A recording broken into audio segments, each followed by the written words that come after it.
This program is brought to you by Link TV for educational and non-commercial use only.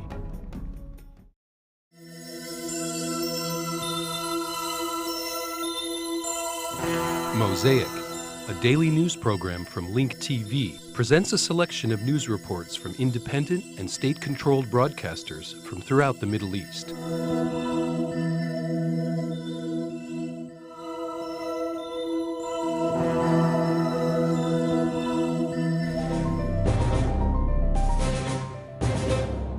أفاد مراسل جزيرة في إسلامباد بأن 27 ممن According to our correspondent in Islamabad, more than 24 people described as students were allowed to leave the Red Mosque. Among those was Hassan, the Imam's wife, whose husband was arrested by Pakistani authorities while trying to leave the Red Mosque a week ago. According to a spokesman for the Pakistani army, 8 soldiers were killed and 29 others were wounded in the offensive, which is still going on around the parameters of the Red Mosque. The Pakistani authorities said that nearly 50 armed fighters were killed inside the mosque.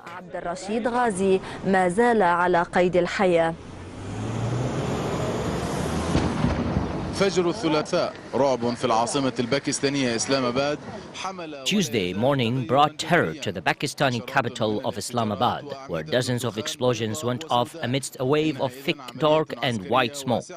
The Pakistan's elite force carried out a wide-scale offensive to free hundreds of civilians used as human shields by what it described as a small wanted group that took control of the Red Mosque and the adjacent Hafsa school for the past 7 days. We started to clear the mosque and the school at dawn. The security forces carried out an assault on the compound from 4 directions. As the elite force tried to get closer to the entrance of the compound, it was met with fierce resistance. In the Pakistani capital, local hospitals, which declared a state of emergency, received dozens of people who were killed and wounded during the offensive. Among the victims were soldiers from the elite force, armed fighters and civilians. We are mostly concerned about the safety of the women and the children. We tried our best to end the standoff, but those inside did not cooperate. For a long time, Pakistan may suffer the consequences of the Red Mosque crisis, and sooner or later, the puzzle and ambiguity surrounding the overnight negotiations will be resolved. While the use of force was the most practical option on the first day of the crisis, the failure of the negotiations was the justification given by the army for such military action. Abdurrahman Matar, Al Jazeera, Islamabad. عبد الرحمن مطر الجزيرة إسلامباد.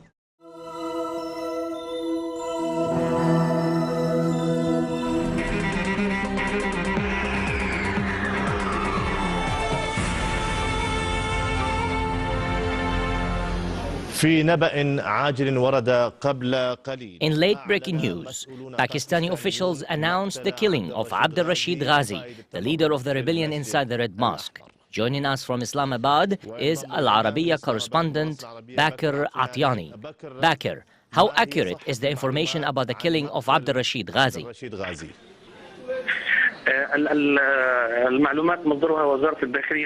The information came from the Ministry of Interior and the Ministry of Information, both of which confirmed that Abdul Rashid Ghazi had been killed during the Pakistani Special Forces raid operations.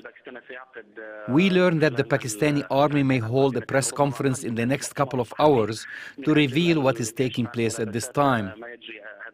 News reports indicate that the Pakistani army has nearly completed its purge operations in the area. Therefore, we can say that the military operations have almost ended.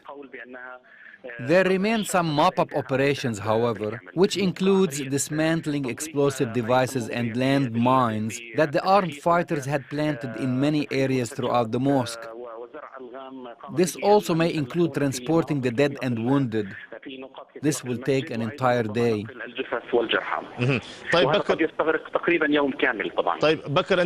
Bakr, you are in the heart of the area. Can you hear any exchanges of fire at this time?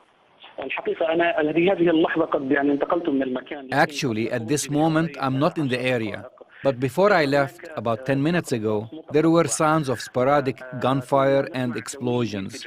I asked a military official who was present in the area about this. He said that these explosions are being caused by room-to-room raid operations. Sometimes the army needs to blast through the walls in order to carry out its raid or to advance. They clear the rooms before they enter them.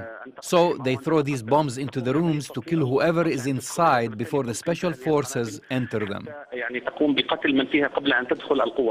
Our correspondent, Bakr Atiani, was with us from Islamabad. Thank you. Islamabad, shukran jazilan lak.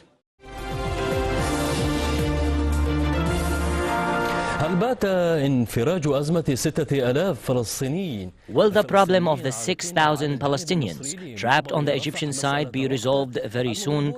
Those who went on a hunger strike ended it after Egypt vowed that the Rafah crossing will be opened. Some Palestinian travelers are optimistic about the possibility of returning to Gaza even through the Israeli-controlled Karim Shalom crossing point. Matters most to them is that they eventually can return to their homeland.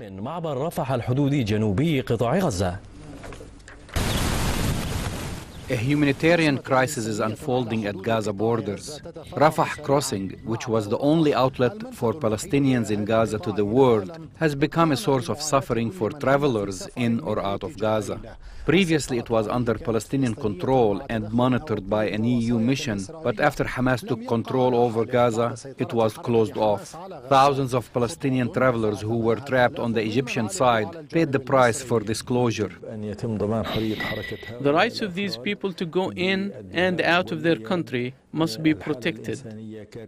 Israel insists on keeping the crossing point closed under the pretext that the Palestinians can no longer control it. Instead, Israel has proposed rerouting the Palestinian passengers through the Kerem Shalom crossing near the meeting point of Gaza, Egypt, and Israel. However, Hamas refused this proposal because the Kerem Shalom crossing point is completely controlled by Israel. We urge our Egyptian brothers to exert their efforts so that the Palestinian travelers can return to Gaza through the Rafah crossing point. We consider this a setback and one of the consequences of the dangerous division among the Palestinians. Because the humanitarian situation is very dangerous, efforts were intensified to provide better living conditions for those who were trapped on the Egyptian side. Financial aid was given to the Egyptian Red Cross so this national institution can provide the Palestinian travelers with necessary objects such as mattresses, blankets, fans, and tents. Previously, the Palestinians were forced to accept that the Rafah crossing point be monitored by the EU, hoping that this would help decrease the difficulties facing Palestinians at the crossing points. Meanwhile, Palestinians continue to suffer from death and humiliation. The reason has not changed: the occupation.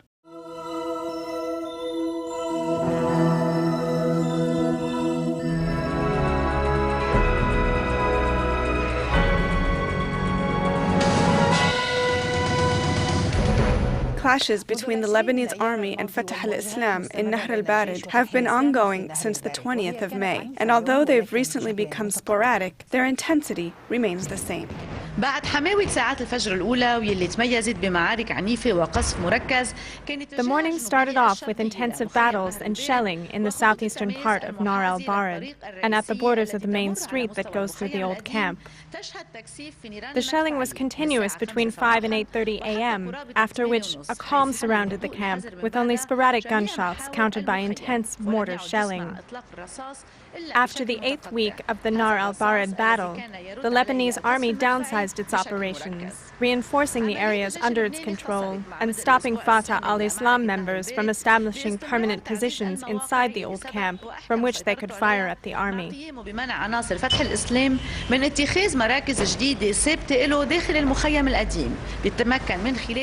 The intensified shelling revealed some of the strategic locations and put the old camp under the control of the Lebanese army, thus shrinking the shelter areas for what has remained of Fateh al-Islam. In spite of all the information that pointed to a decisive and definitive military action within a few hours, the time of the final operation has not yet been determined, even though the Lebanese army is fully prepared to execute the plan and terminate the phenomenon of Fateh al-Islam. The Lebanese army called on Fateh al-Islam members to surrender and undergo a fair trial. The last of these appeals was made only a few days ago. It seems that the doors are still open for the so-called last opportunity talks, which demand turning in all of the wanted individuals, fighters, wounded, and casualties, thus ending this black chapter in the history of Nahr al-Bared.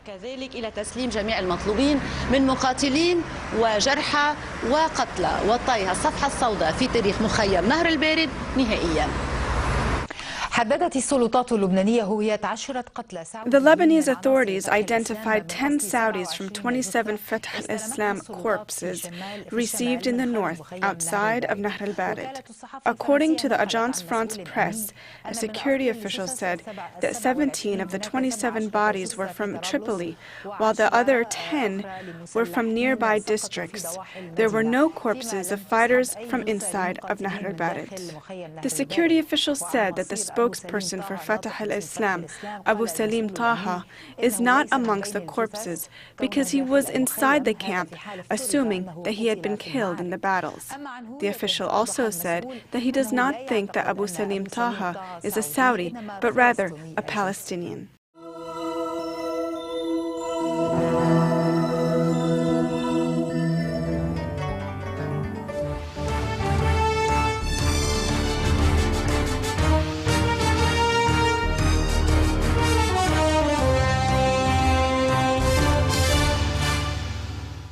عثرت قوات الشرطة اليوم على 46 جثة مجهولة الهوية. 46 unidentified bodies were found today in the Arabiya area of Fallujah. An intelligence source said that some of the farmers that live southwest of the city told the police that military vehicles belonging to the Iraqi forces threw dozens of bodies near their farms before retreating to an unknown area. Some of the bodies were identified as prisoners that were arrested by the Maghawir death squads a few weeks earlier and were residents of the Arabiya and other surrounding villages. المتابع لأخبار الجثث التي توصف بالمجهولة الهوية. One hears of the unidentified bodies stories every day through the media and sees them in the local morgue in Adliya. How it began and who's behind these crimes became a daily concern to Iraqi citizens. This series of killings came about after the formation of the militias and terrorist groups who dispose their victims' bodies here and there. These perpetrators never get caught by security officers or snipers who are spread out all over the buildings' roofs and hide in between the ruined streets and alleys of Baghdad and other surrounding areas that are considered dangerous. This time, they have targeted Al-Amariya city in Fallujah, a city that has witnessed a dramatic increase in the unidentified bodies phenomena and many assassinations against its residents who now live in a state of fear. Many questions remain unanswered. Who are the killers and who stands behind them? Who's the beneficiary and why? And what exactly is going on in this city? Today's announcement was made by the media just like yesterday's announcement and that of the day before. The only variation in these announcements is the number of bodies reported. The statement said that the police found 46 bodies in the Amariya district. The bodies had bullet holes and showed clear signs of torture. Meanwhile, a security source continued to give details on the incident, adding that the farmers had told the American forces about the location of the bodies and that there are more corpses in the city of Shamia near Fallujah. An intelligence source confirmed that the farmers said that the military vehicles belonging to the death squads or Al-Maghawir threw dozens of bodies near their farms before retreating to an unknown area. Another source from City Hall said that some of the bodies were identified as prisoners that were arrested by the internal death squads, or al-Maghawir, a few weeks earlier, and that they were residents of the Arabiya of Fallujah and other surrounding villages. On the other hand, the occupying army said that they found 35 to 40 bodies in a mass grave site south of Fallujah, adding that these murders took place recently and that the bodies have bullet holes and showed clear signs of torture. It seems that the tightest security in the world can be found in Fallujah, consisting of barbed wires and checkpoints all around the city. The fact that only those who have entry cards issued by the occupying forces are granted permission to enter the area, in addition to the farmers' testimonies regarding the death squad's vehicles, implies who is responsible for these crimes. While awaiting a heavenly miracle to put an end to this demonic machine that kills people without any religious or moral limitations, the average citizen is left begging for a solution and hoping that the leaders will be brave enough to release the accurate statistics on these crimes, a number that is truly frightening. These killings are mounting throughout Baghdad at a time when security is non-existent and people are murdered for the smallest and most irrelevant reasons. More ironically, those who are supposed to be protecting the people are the same ones who are doing the killings of their sons and daughters after imprisoning them and eventually throwing them out on the streets to be labeled as unidentified corpses. ثم يلقون بهم في قارعات الطرق تحت اسم الجثث المجهولة الهوية.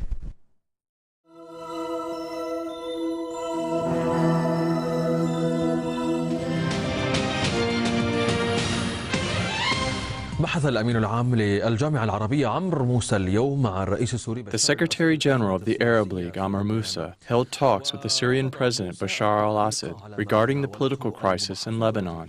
Moussa refused to comment on what was touched upon during the discussions, which he said were very important and addressed sensitive points in the Arab world and the Middle East, specifically the Lebanese issue. Moussa also confirmed that there is agreement between the Saudi and Syrian points of view regarding the stalled political crisis in Lebanon. The three-way Egyptian-Saudi-Syrian coordination regarding the Lebanese crisis may soon materialize into an agreement between the Lebanese authorities and the opposition to resolve the problem, which Moussa describes as having reached a very dangerous phase. This coordination was made under the auspices of the Arab League.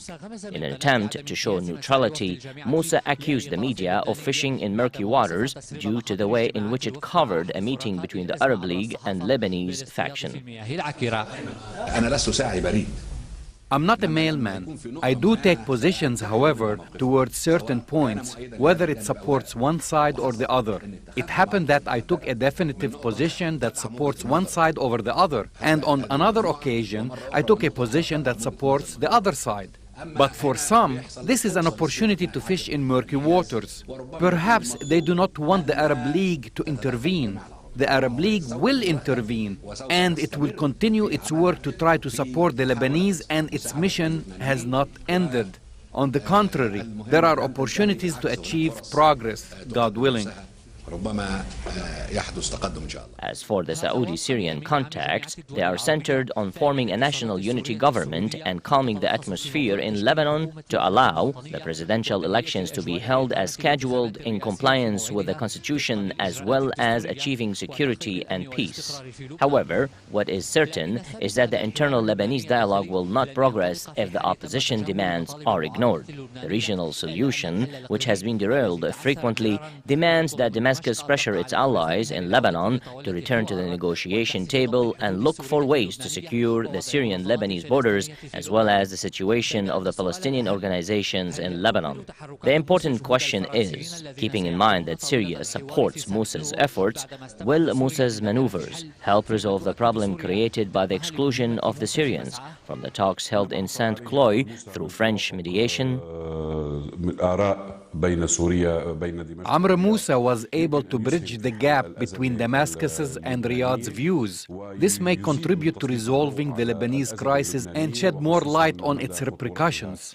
It also proves the extent of Damascus's intention to find a resolution to the Lebanese crisis, knowing that French diplomatic efforts are trying to exclude Damascus's role in resolving the crisis in Lebanon.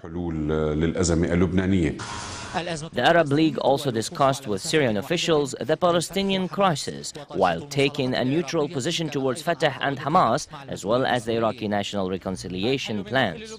It appears that resolving the complicated Lebanese crisis requires coordinated actions and not competitive ones, regardless of whether a resolution will be reached through national dialogue, the Paris talks, or the Arab League maneuvers.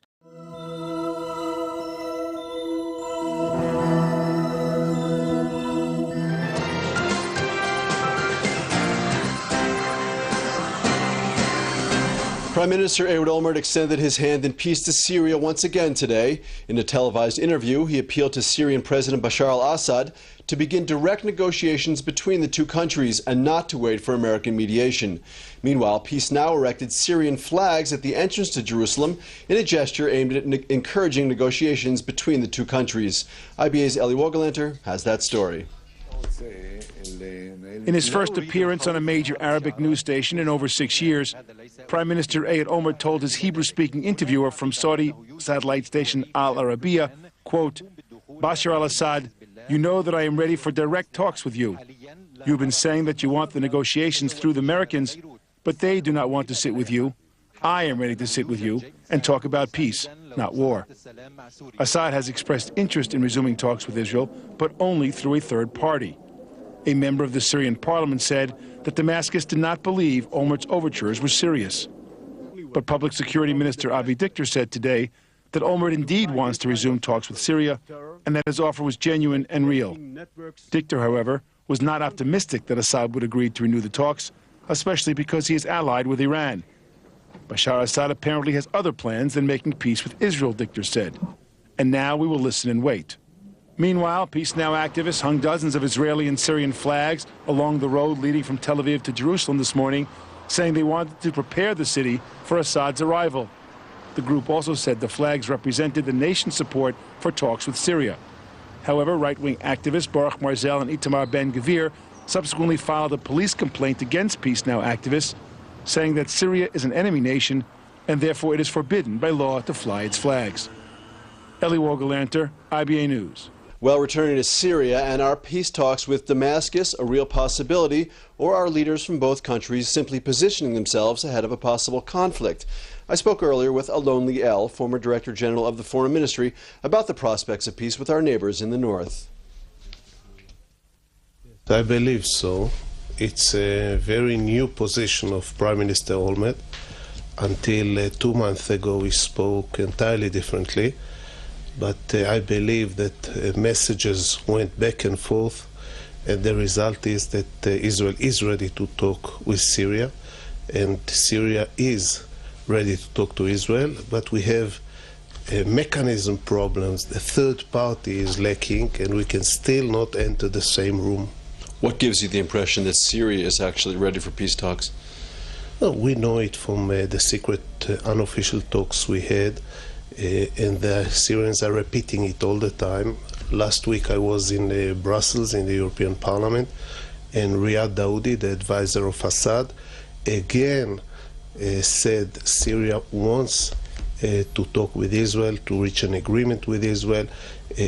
We are sure that this is the Syrian position. We are almost sure that this is the correct Olmert position, and we are sure that the missing link is the American link, or at least the quartet link, because you cannot finalize a deal today only on the Golan for peace. You have to deal with regional issues. Once you add the regional issues, Iran, Lebanon, Hezbollah, Iraq, Hamas, into the discussion, you need another partner. Is it possible, though, that both of these leaders are just simply posturing ahead of a possible conflict, which many expect to break out this summer between Israel and Syria? Is it possible they're saying, well, we tried our best, it didn't work, so we have to go to war? The war is a possibility, but I really think both of them are sincere in their wish to move ahead And I really think that if we'll be able to complete this mechanism, we can start talking and even finalize an agreement. Obviously, Israel and Syria are not the only partners. There might be provocations, and that will be misunderstood by the sides, and things can deteriorate. But as far as I know and checked, both these leaders are ready to enter the room. Why is the timing ripe now? First of all, it doesn't happen often that the two countries are ready to talk. For the last 5 years, Israel was not ready to talk. But why with are Syria. they ready to talk now is the question. Why are the Syrians ready to talk now? Because why we are ready is also a question. Regarding the Syrians, I believe that they are mainly after the Americans. They are mainly worried because Iran is getting stronger, is getting nuclear. They are afraid that the Iranians will do to them what they did to Lebanon all the years. I think they are looking for an alternative. They would like to join the Egyptian-Jordanian camp. They are not fundamentalists, and this is the main reason, I think.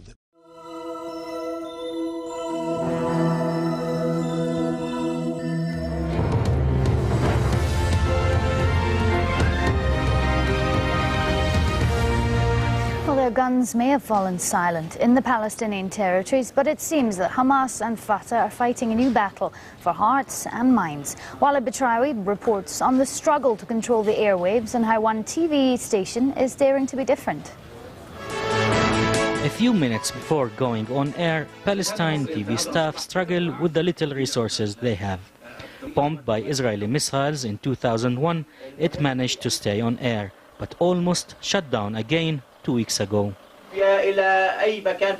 Staff were able to switch signal to the Ramallah office only one day before Hamas took over its headquarters in Gaza. Some suggest the station is the mouthpiece of Fateh. The management of Palestine TV doesn't agree. We're not voice of Fateh, actually. We're a voice of Palestinian people. All parties of Palestinian factions were in the TV and radio every day. We are looking for the truth. We are looking for the reality for the Palestinian people. The truth is what Hamas says it's also seeking. With its Al-Aqsa satellite channel in Gaza, Hamas produces programs as an alternative to what they call the mainstream Palestine TV. Palestine TV used to dominate the news and broadcast according to its Oslo obligations, serving the Zionist enemy. Al-Aqsa TV made a balance and brought new trends. It's the channel of jihad and resistance. Both Fateh and Hamas want to get through to the minds and hearts of viewers. In this news bulletin, Palestine TV announces that U.S. Secretary of State Condoleezza Rice will meet with Palestinian President during her visit to the area shortly to push forward the peace process with Israel.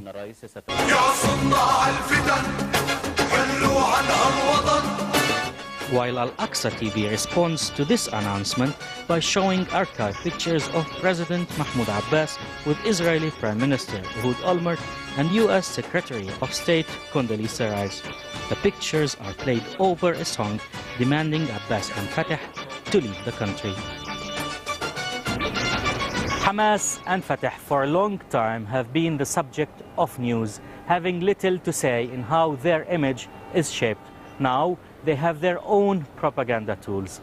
And while they fight their battle over the airwaves, Palestinians find themselves having to live another war, the media war. Walid Batrawi, Al Jazeera, Ramallah. The views expressed on Mosaic are those of the participating broadcasters, not Link TV or its sponsors. Please visit linktv.org/Mosaic for more information about these broadcasters, or to view previous Mosaic programs, obtain program transcripts, or receive the weekly Mosaic Intelligence Report. Mosaic is made possible by a grant from the William and Flora Hewlett Foundation. Additional support is provided by the Firedoll Foundation, the Otto Haas Charitable Trust, and by committed Link TV viewers like you. If you value this program, please send your tax-deductible contribution to Link TV, either through the website or the mailing address listed on your screen.